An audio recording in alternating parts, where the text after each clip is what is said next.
हमने जो व्याख्या पढ़ी थी परशुराम संवाद के बाद कैकेयी 2 वरदान मांगती है। जब राम का राज्याभिषेक होता है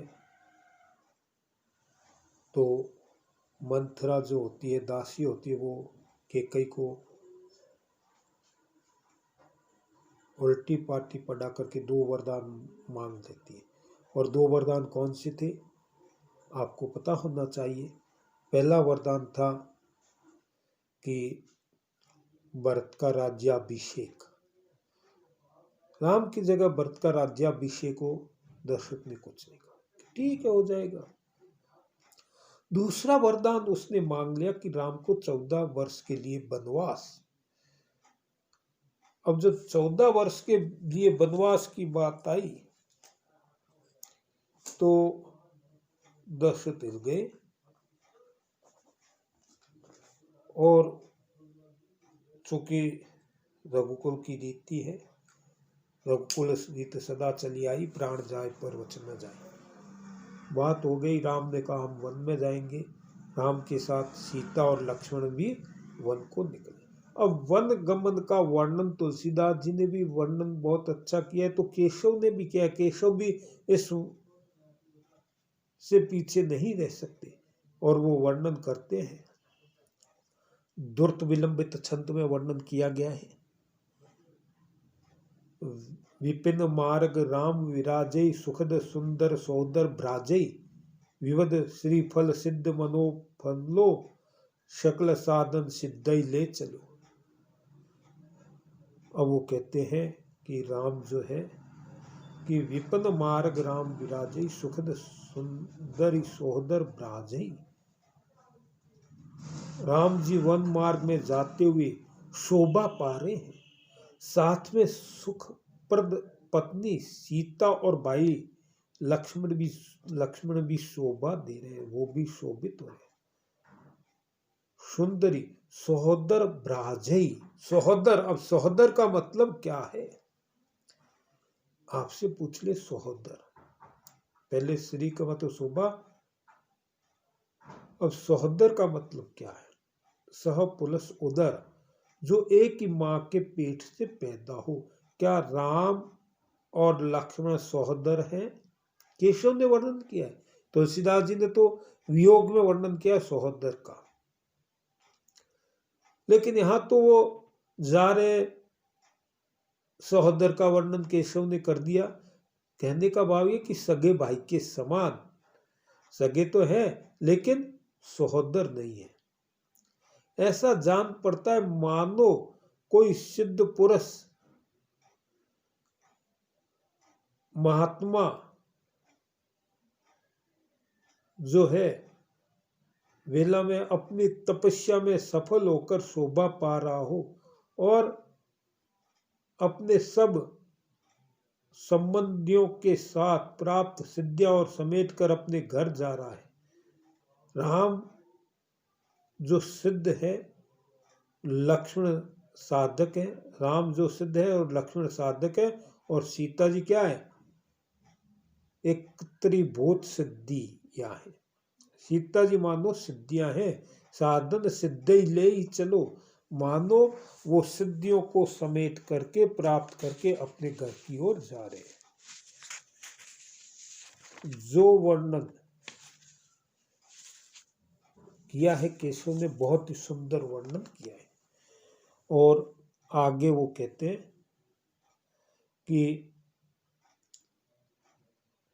कि देखो कैसा है। रूपई देखत मोहे, रूपत देखत मोहे ईश, कहो नर को है संभ्रम चित्त उर्जई, रामयो सब बूझे। अब कहते हैं कि ये पंथ में जाते हुए राम लक्ष्मण सीता को देख करके लोग मोहित होते हैं। रूपई देखत मोहे, मोहित होते हैं लोग। आगे वर्णन किया है, पहले रामचंद्र को देखते जो गांव वाले हैं, जो वहां रहने वाले हैं, वो मोहित हो जाते हैं और मन में विचार करते हैं कि हे भगवान, ये कौन नर है, ये कौन नर है, इतने सुंदर। कहाँ के रहने वाले और किसके पुत्र हैं, सब कुछ निश्चय नहीं कर सकते और चित्त भारी भ्रम में उलझ जाता है। तब सब लोग राम से यूं पूछते हैं, लोग पूछते हैं राम से, राम यो सब बूझे। वहां तुलसीदास जी ने तो सीता से पूछने का वर्णन किया है, यहाँ जो वर्णन किसका है, राम से पूछते हैं कि ये कौन है। राम से पूछते हैं कि ये कौन है। और आगे कि ये कौन है और इसके बारे में हमें बताओ।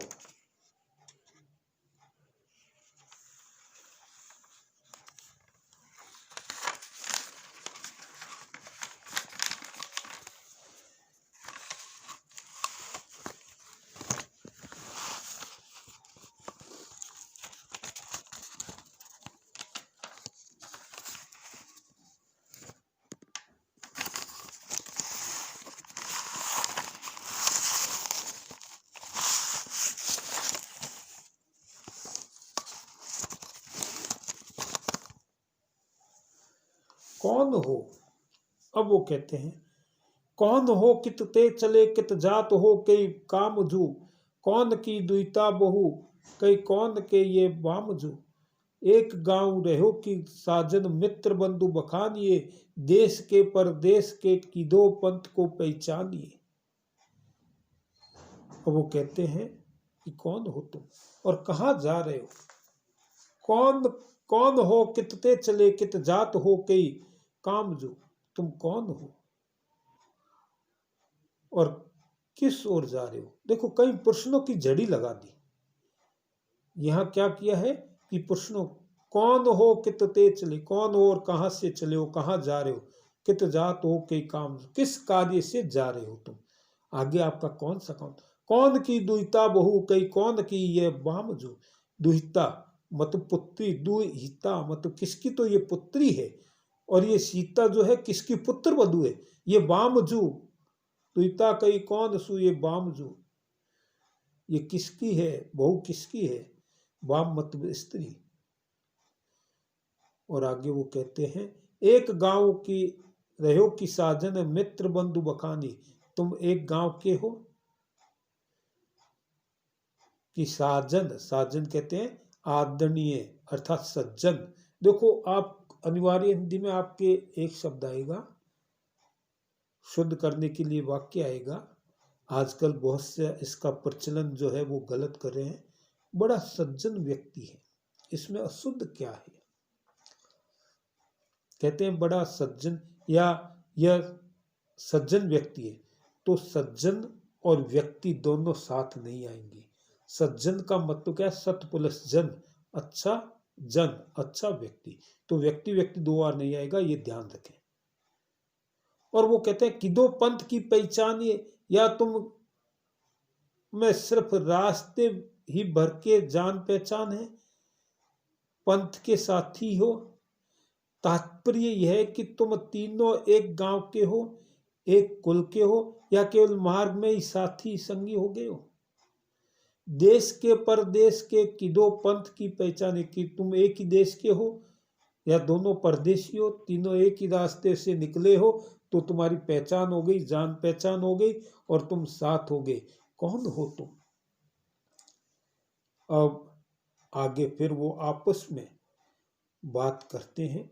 देखो जहां आया है कि केशव पर जो आरोप लगाए गए हैं उसमें एक है कि किदो है या तुम ठग हो, ठगोरी लिए जा रहे हो, ऐसा भी वर्णन केशव ने कर दिया कि ठग हो क्या, राम को ठग बता दिया। ये जो ठग बताने की बात है अनुचित है। अब सीता के बारे में जो मुख का वर्णन किया गया है उसका किया है, सीता के मुख का वर्णन। एक कई अमल, कोई कहता है कि ये कमल है, कोई कहता है कुछ है, मतलब अलग अलग स्त्रियां जो है वो सीता के वर्णन में कहे। एक कहे अमल कमल मुख सीता झुके, एक कहे चंद्र सम आनंद के कंदरी, दो होई जो कमल तो नयन नयनी में न संकुचेरी, चंद जो तो बासर न होत दुति मंदरी। और आगे कहते हैं कमल रजनी विराजे जग बंदरी, देखे मुख भावे अंध, देखे कमल चंद ताते मुख मुखे सखी, कमले न चंदरी। अब यहां जो वर्णन किया गया है कि एक कहती है, अर्थात दो की बात हो गई।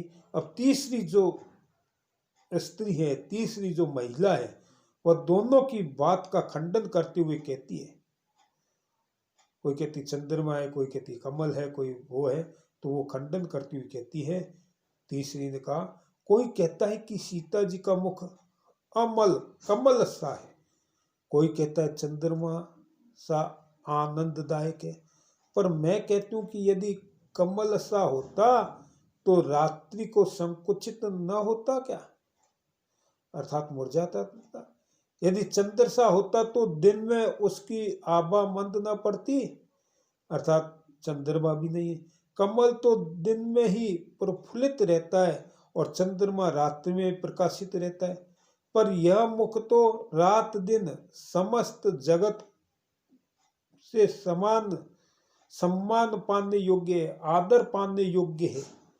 कमल और चंद्रमा देखने में तो सुंदर नहीं है, अर्थात कमल और चंद्रमा देखने में तो सुंदर नहीं है, केवल उनके गुण सुनने में भले जचते हैं, पर यह मुख टकटकी बांध कर देखने में भी आता है, सौंदर्य से तृप्ति नहीं होती, अर्थात इसको देखने अर्थात भक्ति के अर्थ में देखते ही रहना पड़ता है। इस कारण मेरी सम्मति में तो यह है कि हम इसके मुख के समान वही सुख है, न तो ये कमल है के समान है और न चंद्रमा ही इसके तुल्य है। यहां जो वर्णन किया है कि ना तो ये चंद्रमा और ना ये उसका, देखो अंत में जो वर्णन किया है, देखो मुख भावे अंध, देखे कमल चंद ताते मुख मुखे सखी, कमले न चंद्री। ना तो ये चंद्र है, कमल है, और ना ये चंद्रमा के समान। सीता तो सीता के समान ही है। बड़ा सुंदर वर्णन किया है कि सीता अपने समान ही है, इसकी तुलना हम किसी से नहीं कर सकते। कि सीता की तुलना एक कहती है कि कमल है तो दूसरी कहती है नहीं कमल नहीं है, तो चंद्रमा के समान है, तो तीसरी उसकी बात को काटती है कि ना तो ये चंद्रमा के समान है और ना कमल के समान, सीता तो सीता ही है। बड़ा सुंदर वर्णन किया है केशव ने। इसीलिए कहते हैं कि केशव को जो समझता है, केशव को जो जानता है, केशव की भाषा जिसके समझ में आती है, उसके लिए केशव कठिन काव्य का प्रेत नहीं है। ऐसे बहुत से वर्णन रामचंद्रिका में आपको देखने को मिलेंगे।